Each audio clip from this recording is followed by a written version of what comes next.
Bismillah, alhamdulillah, salatu wassalamu ala rasulillah wa ala alihi wa sahbihi wa man wala, thumma amma ba'd. To proceed. Today, inshallah, we'll go over Bab al-Tabattul, or the station of Tabattul, or the chapter of Tabattul. And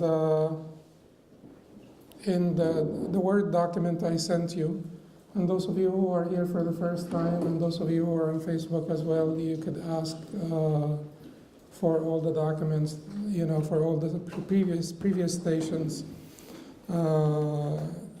Inshallah, if you send an email to the email group, then we will be able to send you all those documents. But in the Word document I sent you, I translated Tabattul as devotion. Maybe we should translate it as dedication. And there is not that much difference between devotion and dedication, but we're using devotion for something different. So just for the sake of sorting out the names, sometimes there are subtle differences between the Arabic names that are very hard to basically find a suitable translation for each one of them. But for the time being, let's just use dedication instead of devotion for Tabattul, the station of Tabattul, or the chapter on Tabattul. So Tabattul is dedication. And Imam al-Harawi, rahimahullah ta'ala, a 5th century scholar from contemporary Afghanistan, said in his book Manazil As-Saa'ireen, Bab al-Tabattul, the chapter on devotion, or the chapter on dedication, Tabattul, قال الله عز وجل وتبتل إليه تبتيلا, and devote yourself to him, or dedicate yourself to him with complete dedication. Dedicate yourself to him with complete dedication. And like in every station, Imam al-Harawi likes to start every station with a verse from the Quran that is relevant to the topic that will be addressed. So he says, التبتل الانقطاع بالكلية. التبتل, and every time he starts he addresses a station or a chapter, he starts by defining that concept, and then he divides it into phases, and he divides every concept into 3 phases. And in every phase, he gives you 3 tips to accomplish this phase. So he says here, Tabattul al-inqita'u bil-kulliyya. Tabattul is the complete dedication. And we will come back and talk about what al-inqita' means. Inqita' meaning here to cut yourself off. And then he says, وَقَوْلُهُ إِلَيْهِ دَعْوَةٌ إِلَى التَّجْرِيدِ الْمَحْضِ. وَقَوْلُهُ إِلَيْهِ. He's saying إِلَيْهِ وَتَبَتَّلْ إِلَيْهِ, to him. دَعْوَةٌ إِلَى التَّجْرِيدِ الْمَحْضِ is an invitation to absolute detachment. Tajreed here is detachment. And we will go back and now address each one of these words and then address the concept itself. So he says التبتل الانقطاع بالكلية.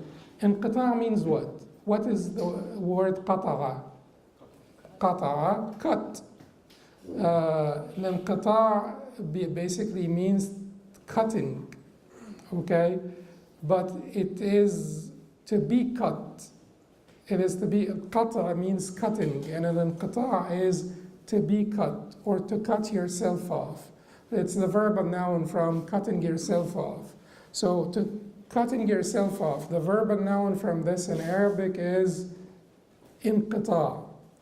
To basically cut yourself off, or to detach yourself from something.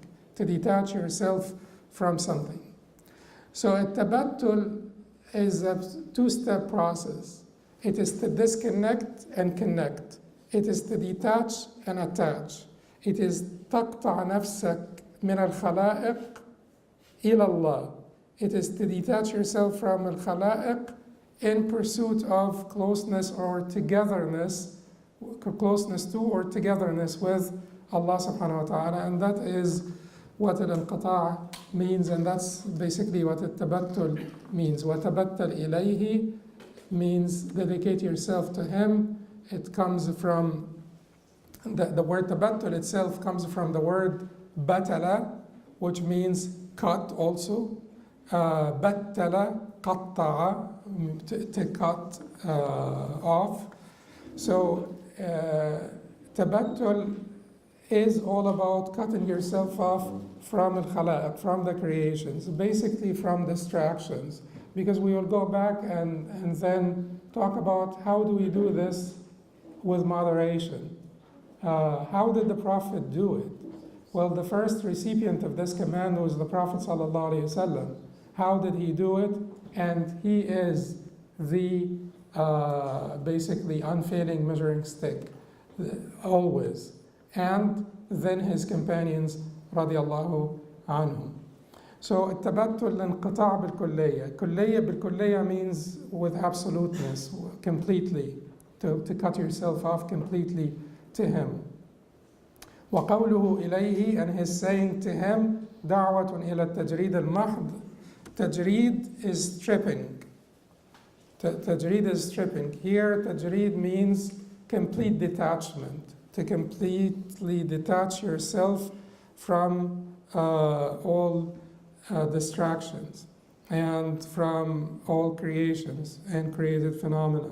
Mahd means absolute, so absolute detachment.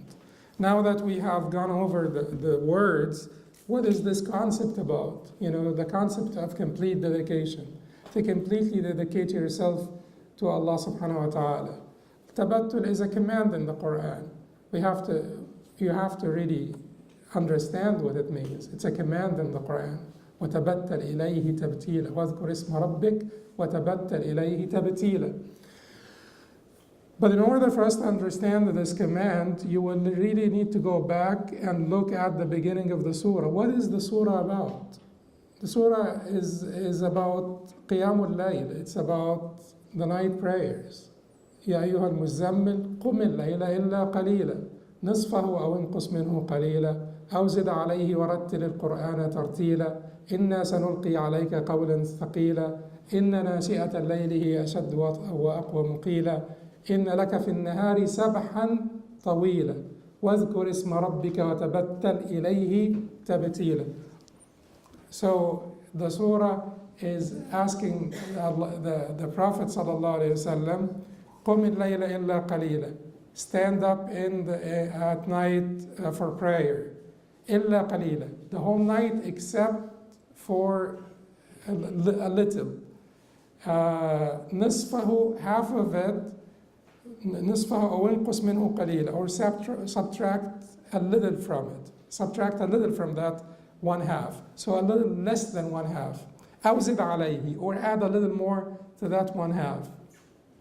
ورتل القرآن ترتيلا, and recite the Quran with a beautiful recitation or a perfect recitation.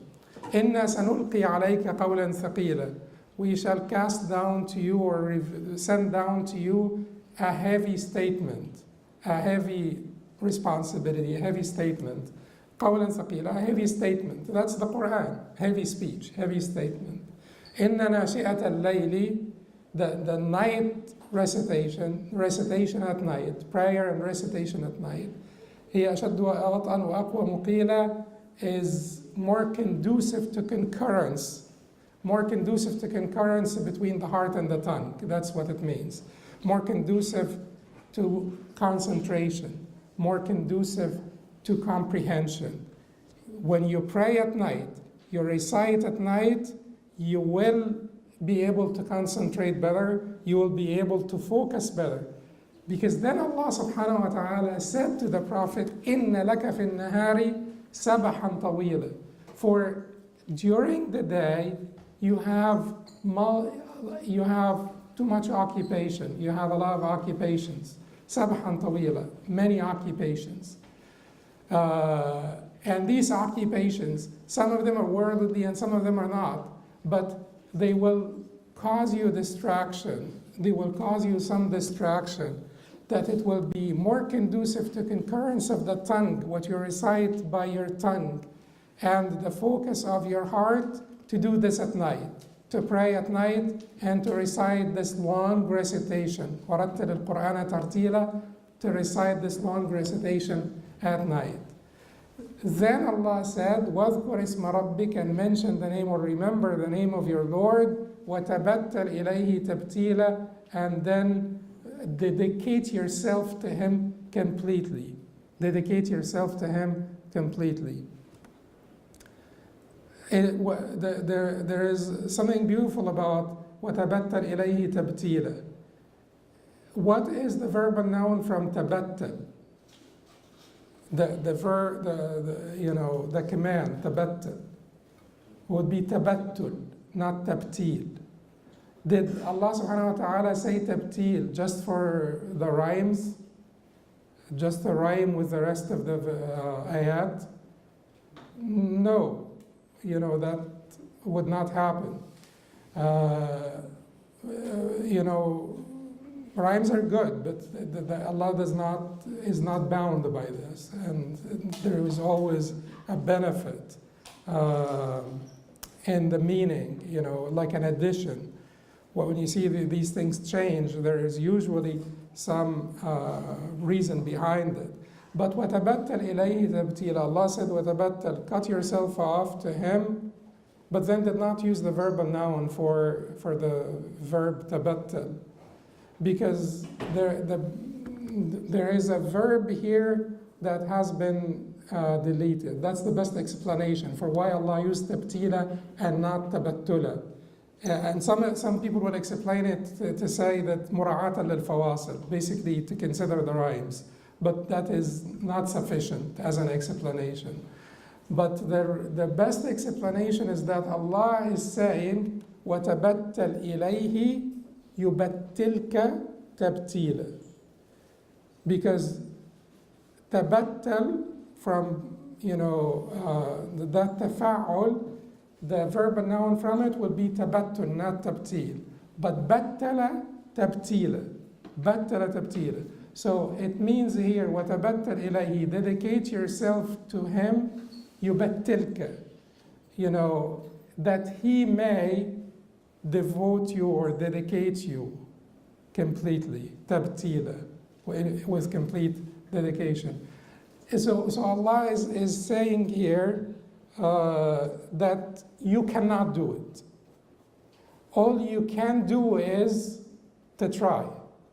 Tabattal, you try to dedicate yourself, to detach yourself for Him, to Him, not just for Him, to Him. It's like, it's describing basically the journey, that you're walking to Him, that you are pursuing Him.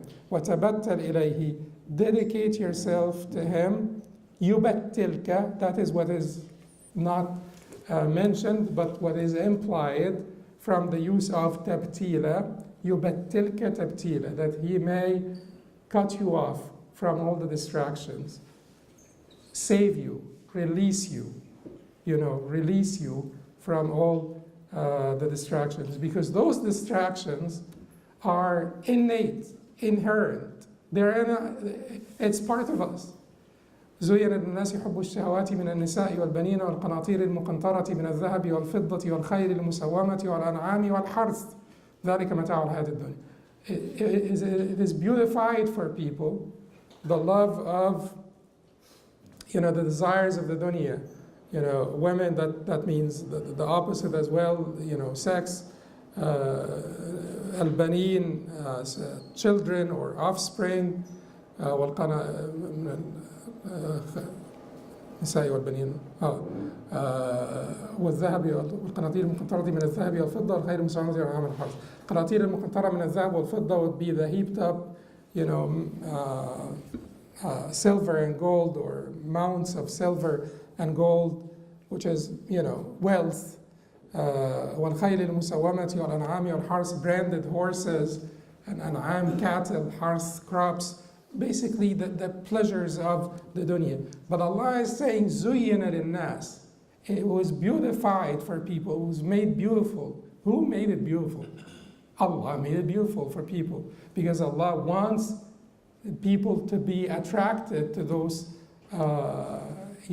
pleasures. Allah wants people to be attracted to those desires. And eventually Allah does not want us to completely abandon them.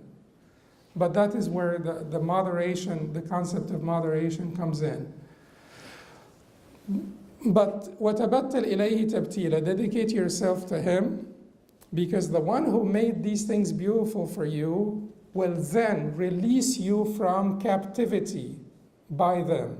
Because you are captive of those desires, that Allah subhanahu wa ta'ala mentioned in Surah Ali Imran, Nisa wal-Banin qanatir al-muqantara min al-dhahabi wal-fidda wal-khayl al-musawwamati wal-an'ami wal-harth. You're captive to those desires. Once you try to dedicate yourself to him, he will then detach you, release you from this captivity, tabtila, and make you devoted and make you dedicated to him. But وَتَبَتَّلْ إِلَيْهِ تَبْتِيلًا, does it mean that you completely abandon the dunya? Does it mean that you leave your job? No, because Allah is saying to him, إِنَّ لَكَ فِي النَّهَارِ سَبْحًا طَوِيلًا, you have much occupation during the day. But then it is just the same thing that Allah was saying in Surah Al-Sharh, فَإِذَا فَرَغْتَ فَانصَبْ وَإِلَى رَبِّكَ فَارْغَبْ. فَإِذَا فَرَغْتَ, when you're done with your occupations, fansab, when you're done with your obligations, when you're done with, basically earning a living, you're taking care of your needs and your family needs and your community needs and this and that, fansab, stand in worship. Fansab would more accurately mean strive in worship. Strive in worship.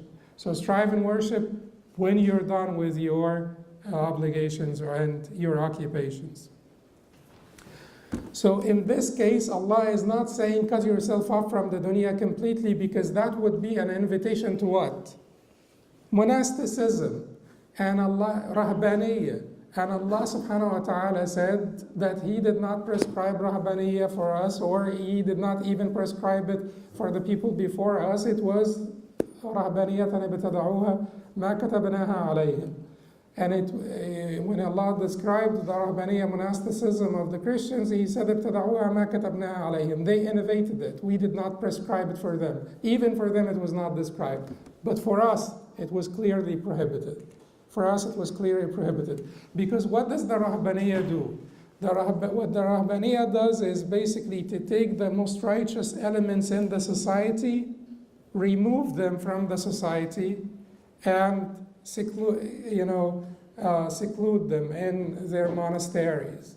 And that is not helpful. That's not helpful for the society, because that is removing the most righteous people from the society and leaving the less righteous people in that society. And that is giving an impression to people that being righteous and still engaging the reality and still being part of the reality and still being part of the society is not doable. It's unattainable. It's an unattainable objective. Therefore, if you want to really be righteous, you join the monks in the monastery, but you can't be here. But that is not the example of the Prophet and the companions. That is not the example of Umar radiallahu anhu and Ali and Sa'd ibn Abi Waqqas and everyone of the companions. So then this was not an invitation to monasticism. And as Muslim reported from Sa'd ibn Abi Waqqas, he said that Uthman ibn Maz'un thought of celibacy, and it was rejected. And he was denied that thought. He was rejected. رد على عثمان بن مظعون التبتل. Uthman ibn Maz'un's thoughts about tabattul, and it's the same word, keep in mind, celibacy, were rejected. Who rejected them? Who can reject the thoughts of a Sahabi? The Prophet ﷺ. So Sa'd ibn Abi Waqqas is saying that the Prophet rejected the thoughts of Uthman ibn Maz'un about tabattul, which here means celibacy. And had he been given permission, had he been given permission, we would have got ourselves castrated. Because the Sahaba did have this interest to completely dedicate themselves to Allah subhanahu wa ta'ala and to cut themselves off from the dunya completely. The Prophet is telling them, this is not what Allah wants of you. He forbade them from it. He prohibited them from it. He said, this is not what Allah wants from you. Allah wants you to be righteous in the middle of this reality, of the challenging reality of this world. He wants you to be conscientious in the middle of the challenging reality of this world. But it is much easier to detach yourself completely, isolate yourself in a monastery, and that's it, and not worry about anything, and not worry about engaging the reality and all of the challenges therein. Okay, so let's try to basically, in bullet points, let's try to figure out how could the ayah command tabattul and the hadith prohibit tabattul. The first lesson here is that one word could be used for different concepts or could have different implications. The same word is having different implications. And unless you have knowledge, and unless you have basically comprehensive knowledge, you may be misguided. Because here Allah is saying, وَتَبَتَّلْ إِلَيْهِ تَبْتِيلًا, and here the Prophet ﷺ is rejecting tabattul. It will never happen this way. I mean, certainly this is a seeming contradiction, because a contradiction between a verse and a hadith that is reported in Bukhari and Muslim both is not imaginable. So there is no contradiction. Language itself is incapable of educating yourself without learning. You have to learn.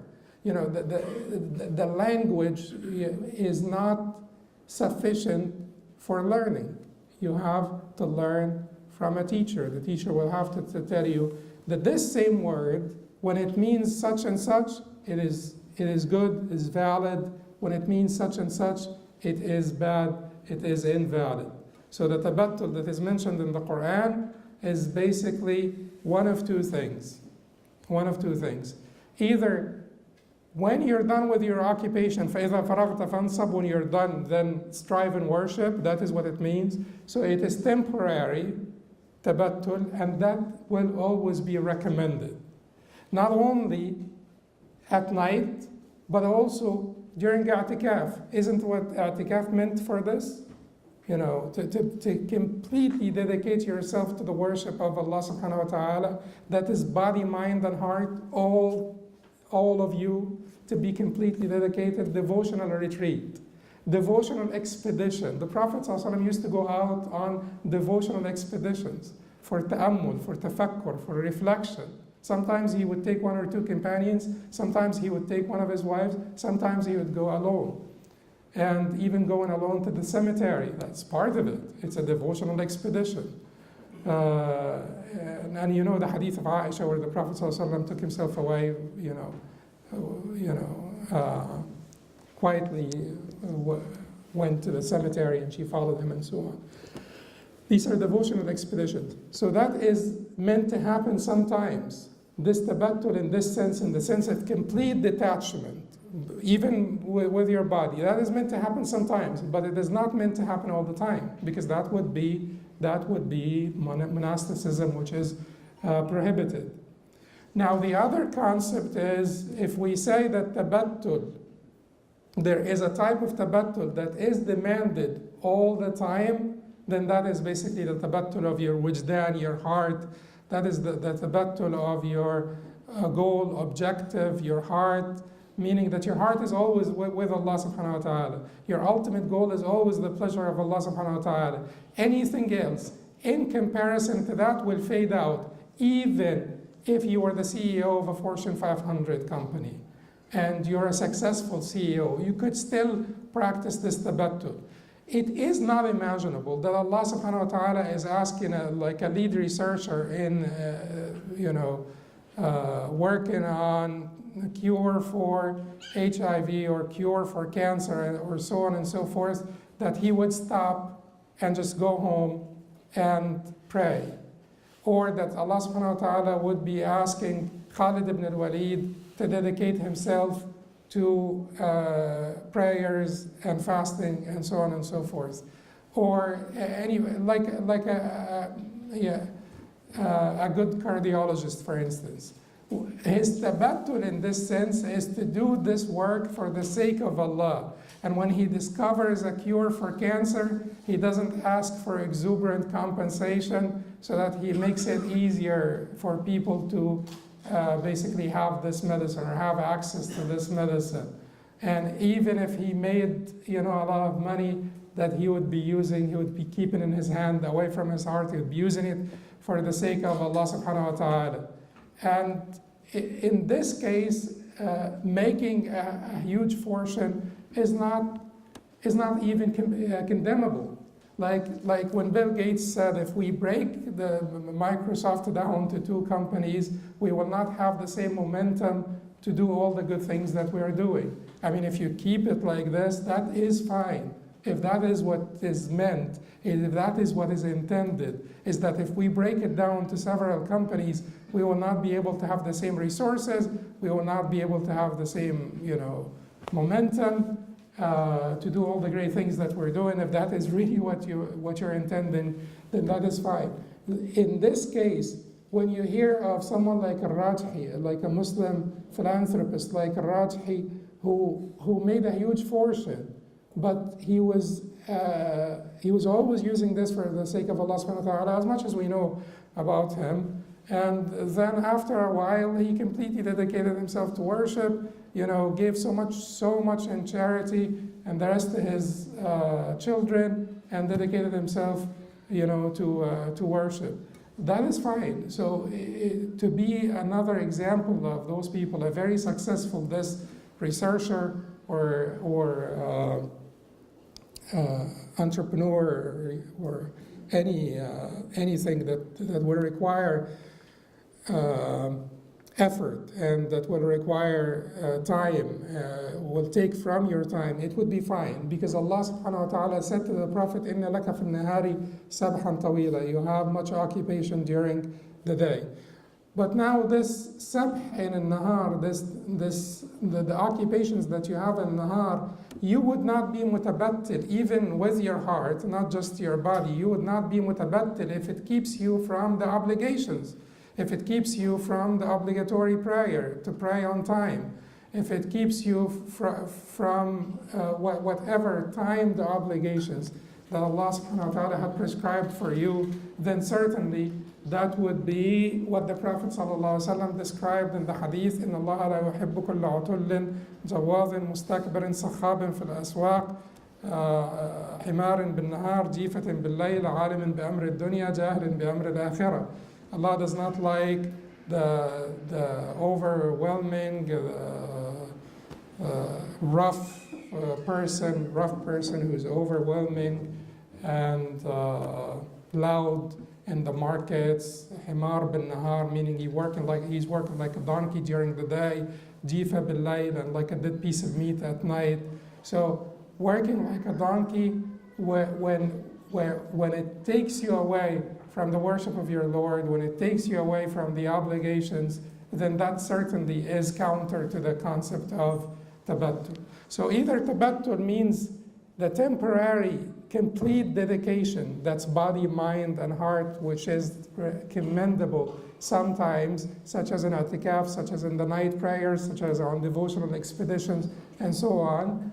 Or it means the dedication of your heart, which you could do all the time, even in the midst of your occupation with worldly affairs. Your heart could still be focused on your goal, your objective, the pleasure of Allah subhanahu wa ta'ala.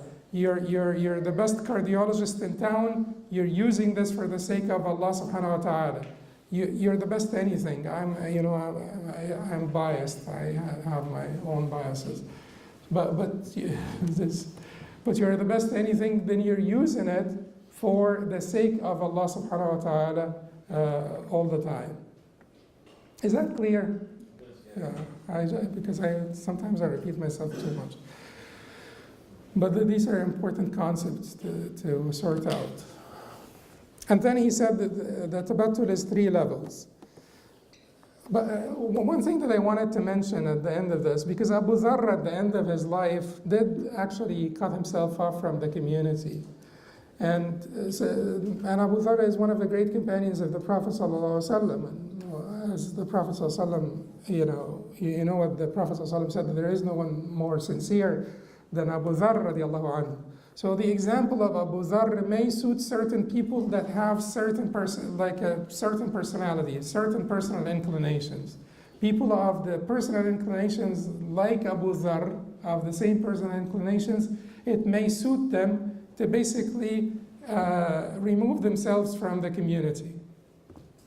It's Abu Dharr. We can't really we deny the status of Abu Dharr. So we will have to say that the vast majority of the companions did not do what Abu Dharr did. Did they? No, they did not. But Abu Dharr, moved away.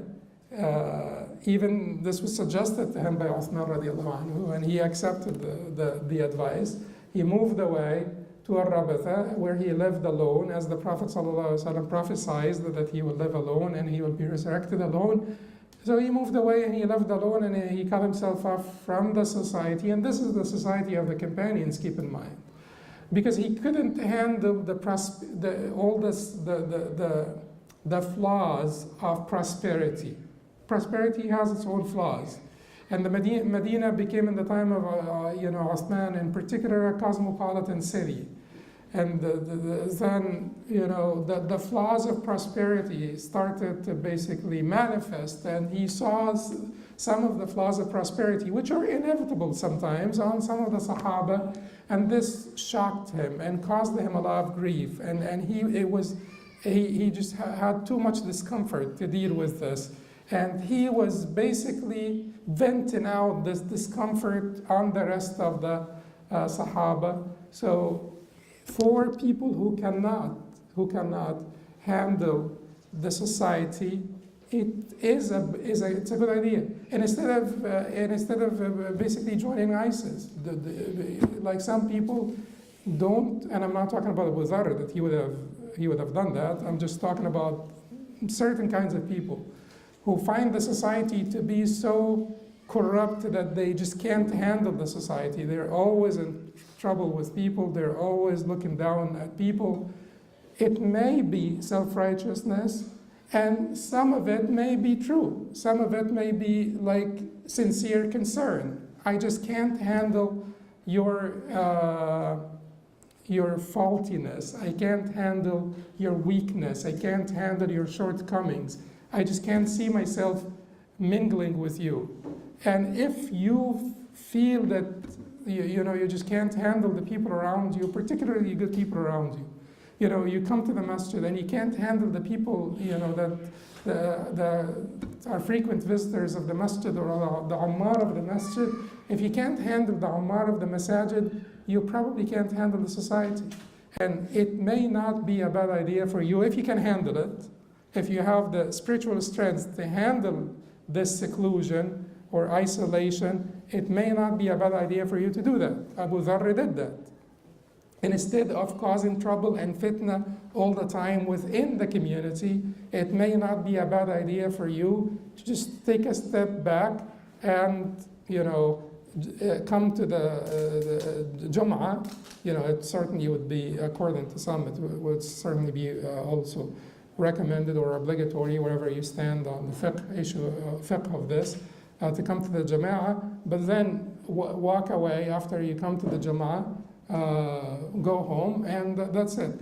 But in all honesty, you're going to work every day, unless your work does not require you to mingle with other people. So what you're doing, if you're going to work every day and you're mingling with people, is that you're cutting yourself off from Ummar al-Masajid, the visitors of the Masajid, and you're mingling with people who are not Ummar al-Masajid, whoever they are. So I don't think that it is smart. But if you find that it is completely difficult for you to handle the faultiness and the shortcomings of Ummar al-Masajid, the community, the Muslim community around you, the people who are, most righteous, then the Abu Dharr idea may not be a bad idea for you. Certainly don't do anything reckless, don't do anything haram, but what Abu Dharr did is not reckless or haram, and it may suit certain people of certain inclinations. Then he divided التبتل. الإمام الهروي رحمه الله said الدرجة الأولى تجريد الانقطاع عن الحظوظ واللحوظ إلى العالم خوفا أو رجاء أو مبالاة بحال. الدرجة الأولى, the first level, تجريد الانقطاع. تجريد الانقطاع means what? الانقطاع is the detachment. تجريد الانقطاع means to make the detachment absolute. Strip the detachment from all distractions, all strings, all ties. You're cutting off all the ties, you're cutting off all the strings so that you are completely detached. That is تجريد الانقطاع. عن الحظوظ, what are you detaching yourself from? From al-huzuz, your self-interests, wal-luhuz, from al-lahz. So al-luhuz is your observation, your sighting of your desires, or your observation of your desires, or your observation of the beauties of this world. Al-luhuz, the observation of the world. So you're doing this, so you are basically,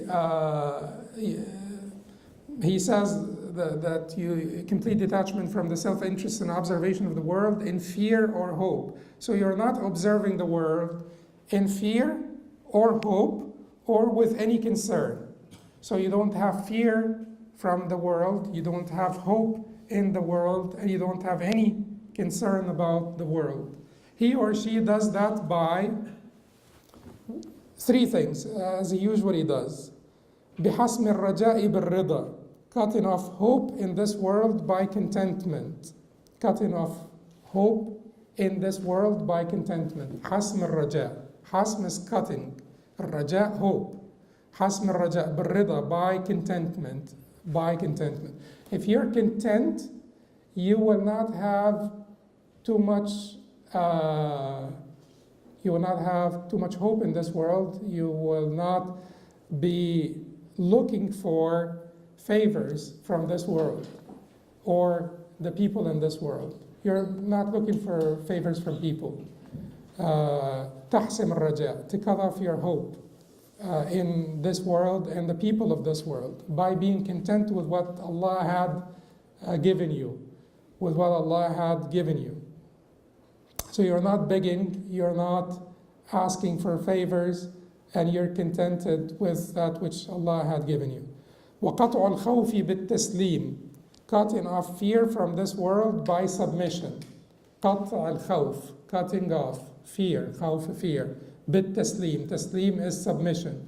To cut off fear from this world by submission. If you submit to the decrees of your Lord, if you say that I am accepting of the decrees, whatever decrees befall me, isn't an anxiety the most distressful thing for people? Is an anxiety. It's even more distressful than grief, right? An anxiety could be more distressful than grief. Grief is sadness about the past. It is grief over something that happened in the past or present. But an anxiety is to worry about the future. And this could be more crippling than grief.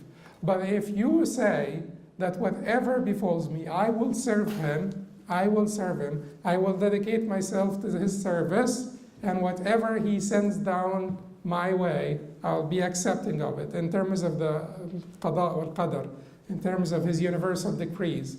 Will you then be fearful? Will you then be afraid? No, you will not, except the natural fear that even Musa and Harun had when Allah sent them to Fir'aun. It is the natural fear. It is the healthy fear, not the pathological fear, that will keep you from your goals. And then he said, وَرَفْضُ الْمُبَالَاةِ بِشُهُودِ الْحَقِيقَةِ, disregarding all concerns about this world. Al-mubalah is to be concerned about the world. So, رَفْضُ الْمُبَالَاةِ بِشُهُودِ الْحَقِيقَةِ. So to have no concern, to disregard all concerns about this world by observing the truth. Observing the truth you could sit, we could sit for 2 hours to basically explain what this means. Observing the truth, what does that mean? Could it mean observing the truth about the shortness of life or the temporary nature or transience of this life compared to the hereafter? Yes.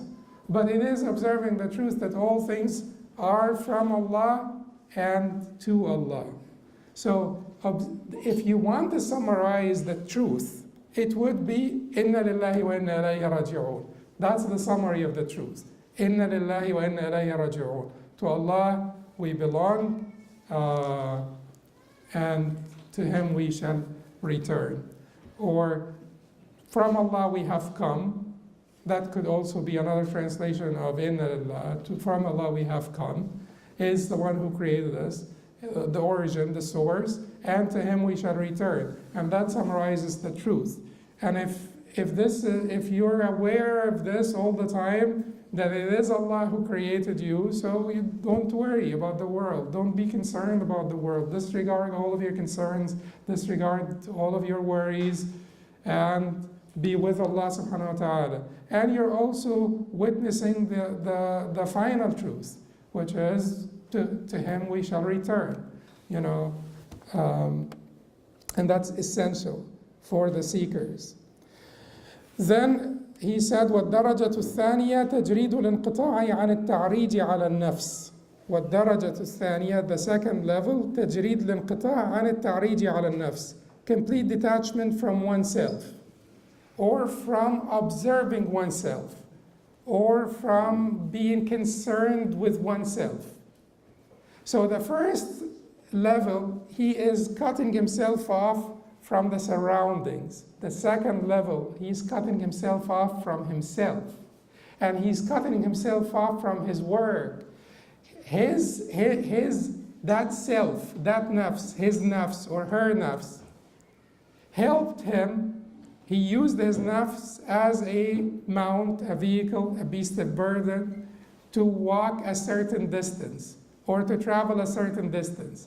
His nafs so far helped him cut himself off from worries about the world, fear of the world, hope in the world, everything. He cut himself off from the world. But then he still has his nafs. And in the second level, it is now time to cut himself off from his nafs. Remember what Abu Yazid al-Bistami rahimahullah said, he said that Allah subhanahu wa ta'ala told me, you will not be able to come to me until you have left your nafs behind, until you strip yourself off from your nafs. And I stripped myself off of my nafs like a snake strips herself from her skin. Then this is basically the second level. The second level now is that you are working on walking away from your nafs after you have walked away from the world. Walked away from the world in what sense? Walked away with your heart, not with your body. Walked away with your heart from this world so that you are focused on your objective, the pleasure of Allah subhanahu wa ta'ala, and returning to Al-Jannah. He says that he does this by one of three things, or by these three things. One, بمجانبة الهوى. بمجانبة الهوى, shunning the passions of the nafs. The nafs has many passions. He may have been able to basically cut off and detach himself from many of the apparent passions in the first degree. But the second degree, these are the subtle passions of the nafs, leadership, recognition, praise, all of these things. He may have not been in the first the level. He may have cut himself off from, basically the ardent desires of the flesh, food, sex, wealth, power. Not all forms of status, but certain forms of status. But then his nafs will come back and seek reward. Seek reward. I helped you. I got you all the way here. I must be deserving of some recognition, right? I got you all the way here. You have traveled a huge distance. This was hard. Look at all of your peers. Look at the rest of the people around you. They are immersed in these fleshy carnal desires. Then his nafs will seek that recognition, that reward, that prize, at the end of hard labor. And then once he allows his nafs to take it, he will be doomed. He could revert all the way back, even become worse than the seekers of the worst, the lowest, or not the worst, but the lowest desires. He can become a shaitan, like the shaitan, same thing that happened to the shaitan. So, this is something that we have to keep in mind. And then he says, بِمُجَانَبَةِ الْهَوَى, shunning the passions, and these are the subtle passions of the nafs, وَتَنَسُّمِ رُوحِ الْأُنْسِ, embracing the breeze of uns, which is the comforting intimacy with Allah subhanahu wa ta'ala. Uns is the comforting intimacy with Allah that the seekers find. Tanassum, to basically embrace that breeze of that comforting intimacy, that uns with Allah subhanahu wa ta'ala. Basically, he's getting closer. And so he still has some work to do. He's still avoiding the cutting off the passions, the subtle ones of the nafs. It's time for deep cleaning. It's time for more thoughtful cleaning of the nafs. It's easier when your garment is dirty. It is easier to remove the big pieces of flesh on your garment or oil, but the deep cleaning, is harder. And that is what he's doing in the second level. But he's also, seeking the help of this uns, this comforting intimacy with Allah subhanahu wa ta'ala to complete that second phase, embracing the breeze of uns or comforting intimacy with Allah subhanahu wa ta'ala. And then وَشَيْمُ بَرْقِ الْكَشْفِ, beholding the lights of disclosure. Shaym barq al-kashf, beholding the lights. Barq is the lightning, but here it means the light of disclosure, al-kashf. The flashes. Yeah, the flashes of disclosure. That's a better word. Jazakallah khair. Corrected. So, وَشَيْمُ بَرْقِ الْكَشْفِ. Send it to me, Allah yakramaka, Sheikh Muhammad. It's beholding the flashes of disclosure. I have it here, beholding the lights of disclosure. Beholding the flashes of disclosure is much better, because they come in flashes. And if you don't grab them, if you don't capitalize on them, make use of them, best use of them, you lose them, because they come in flashes. So what flashes of disclosure? Allah subhanahu wa ta'ala, disclosure here means many things. al-Qayyim rahimahullah in Madaarij As-Saalikeen talks about this beautifully, and he says that disclosure, it could be about the stations. It could be that Allah subhanahu wa ta'ala will disclose to you the path to these stations. These 100 stations that Imam al-Harawi talked about, the path to them. Tips about the stations, how to get there, how to stay there in these stations. So Allah could be disclosing to you ways to the stations. Allah could be also disclosing to you kashf of the flaws of your nafs. Kashf of the flaws of your nafs. Allah would be pointing out to you the flaws of your nafs. If you don't make use of this kashf, of these disclosures, of these flashes of light, you will be deprived. You may or may not get another flash. But if you show Allah subhanahu wa ta'ala that you're not using these hints or these tips, then Allah will not be giving them to you anymore. So, Shaymu barq al-kashf.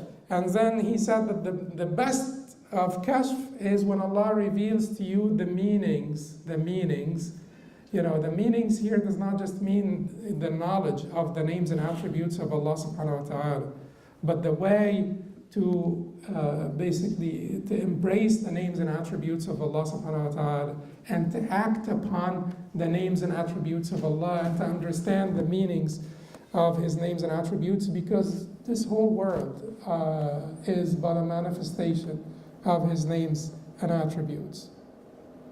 So behold in the lights of the flashes of disclosure about the stations and how to get to them, disclosures about the flaws of your nafs and how to cure yourself from them, and disclosures about the names and attributes of Allah, how to get to Him and how to get to acting on His names and attributes. Then Imam al-Harawi rahimahullah said, وَالدَّرَجَةُ الثَّالِثَةَ تَجْرِيدُ الْانْقِطَاعِ إِلَى السَّبْقِ. This is a beautiful level. The third level is a beautiful level. It has many beautiful meanings in it. So he said, وَالدَّرَجَةُ الثَّالِثَةَ تَجْرِيدُ الْانْقِطَاعِ إِلَى السَّبْقِ. The third level is the complete dedication to triumphing in this race. To triumph in the race. Imagine yourself in like a physical race. That sprint at the end of the race. Sprinting at the end of the race is what we're talking about here. If someone is close to the target, someone is close to the end line, what do? They recruit all of their energy to reach that, right? They will recruit all of their energy to reach the end line because they saw the end line. But he starts by something that is very beautiful. That third level, he starts by something that's very beautiful. He says, بِتَصْحِيحِ الْإِسْتِقَامَةِ, correcting one's uprightness. Istiqamah is uprightness. Tasheeh is correcting, to correct your uprightness. After all of this, you need to correct your uprightness. After the first, you've gone through the first phase, you've gone through the second phase, you stripped yourself off even from yourself. And all the passions of yourself and the subtle passions of yourself, and now you're embracing the breeze of uns, the comforting intimacy, and you're witnessing and beholding the kashf, the disclosures of Allah subhanahu wa ta'ala. Do you need to go back and correct basically it is correct your correctness, correct your uprightness, correct your correctness? Yes, you need to go back, because you will always be suspecting yourself, and you will always be going back. Can you imagine what happens in our world? Like when an 18-year-old joins a group, whether this is like a ideological or in sort of theological, fiqhi, spiritual, anything. And then you find them at age 20, like a young man joins a group, and then at age 50 or age 60, you find them stuck to the same group. It's not bad. Maybe the group is good. But most of us are stuck to the same groups that we started with at age 20 or age whatever. So 30 years of growth, 30 years of intellectual, spiritual growth may have not changed any of their convictions. And you find them just as passionate about their convictions as they were when they were 20. And that is zealotry.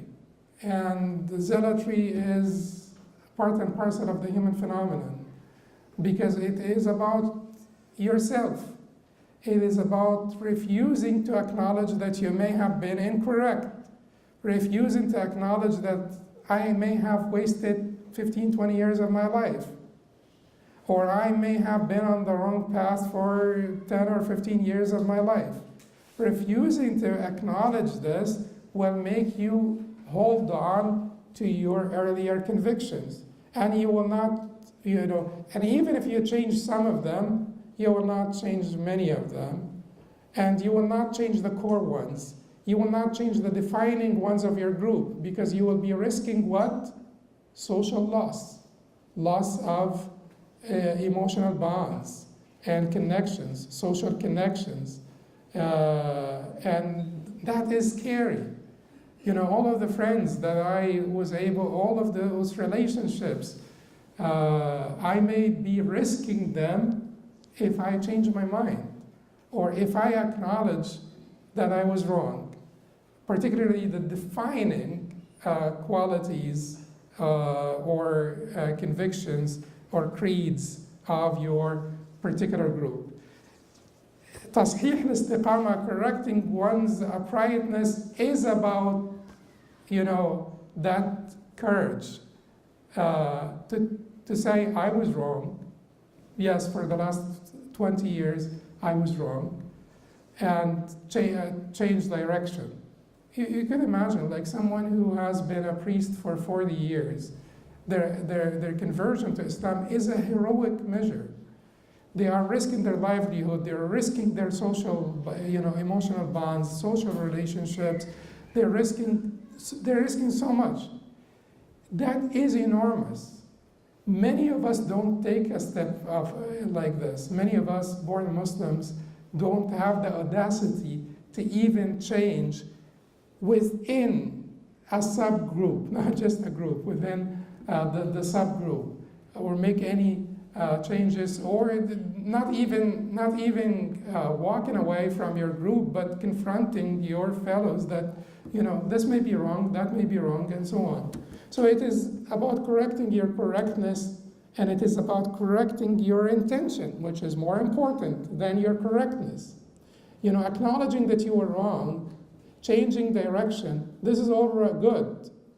But basically correcting the intention behind all of this uprightness, because uprightness itself is not a proof on devotion, sincerity, ikhlas. It is not a proof on ikhlas. Uprightness is not a proof on ikhlas. Therefore, the fact that you have been upright for the last 20 years should not keep you from going back and doing what? Muhasabah, self-reckoning. Am I right? Am I right? With complete impartiality, with the courage to risk all the bonds, to risk everything, just to be right, and to be right for the right reason, which is the pleasure of Allah subhanahu wa ta'ala. And that is an ongoing process that never ends until you meet your Lord. Am I right? And then he said, وَالْإِسْتِغْرَاقُ فِي قَصْدِ الْوُصُولِ, being consumed in reaching the goal, being consumed in reaching the goal. الْإِسْتِغْرَاق فِي قَصْدِ الْوُصُولِ. Wusul is arrival. Qasd is, seeking arrival, or seeking arrival at your goal. Al-istighraq is being consumed in it. So that is basically when you see your target and you recruit all of your energy to get there. وَالنَّظَرْ إِلَى أَوَائِلِ الْجَمْعِ. Now, you're witnessing the beginnings of Jam'a, the beginnings of union. You're witnessing the beginnings of union. And the concept of Jam'a and Farq, maybe it will take too long to explain, but al-Jam'a is not al-Hulul wal-Ittihad. Al-Jam'a, your union with Allah, your togethering with Allah, union, gathering, togetherness with Allah subhanahu wa ta'ala. This means togetherness in purpose, meaning that your will conformed completely to His until you became with Him one in purpose. You became with Him one in purpose. That is a valid concept of union, which is Jam'a, your togetherness with Allah subhanahu wa ta'ala.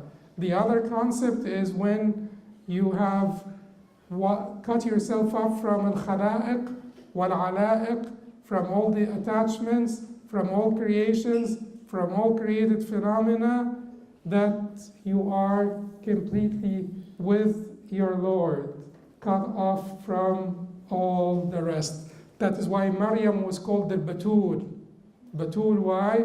Because she was cut off from, from her people, cut off from all pursuits except the pursuit of Allah's pleasure. Okay, and then the final concept of al-Jama is when your observation of al-Farq, which is diversity, multiplicity of creations and created phenomena, does not obstruct you from seeing the unity, the oneness of the origin, the source, the first, the eternal, the ultimate effector, the first cause, Allah, the maker, the creator of all these things. So you're watching the multiplicity of his created creations and created phenomena, and you're keeping this, and you're always watching this because he wants you to watch it. He wants you to watch it because he has different demands of you based on your different circumstances. And then while you're watching, that is not obstructing you from seeing that the first cause, the maker, the creator, the eternal, is only one. You always watch this and watch that. Watch this and watch that. Eventually, your watching of his oneness is the predominant feeling. That is how you establish Tawheed, that the Sheikh will talk about, Imam al-Harawi will talk about as the ultimate station, the oneness of Allah subhanahu wa ta'ala. This is the predominant feeling. And some other time, inshallah, we can talk a little bit more about Jama' and Farq, about this concept of watching the unity and the oneness of the origin while watching the multiplicity of his creations and created phenomena, and acting upon his wants of you and seeking to be with him in the sense of revolving around his muradat or his wants of you all the time, while seeking your togetherness and gathering with him at the end of the journey. قولوا قولي هذا واستغفر الله لي ولكم سبحانك اللهم وبحمدك اشهد ان لا اله الا انت استغفرك واتوب اليك.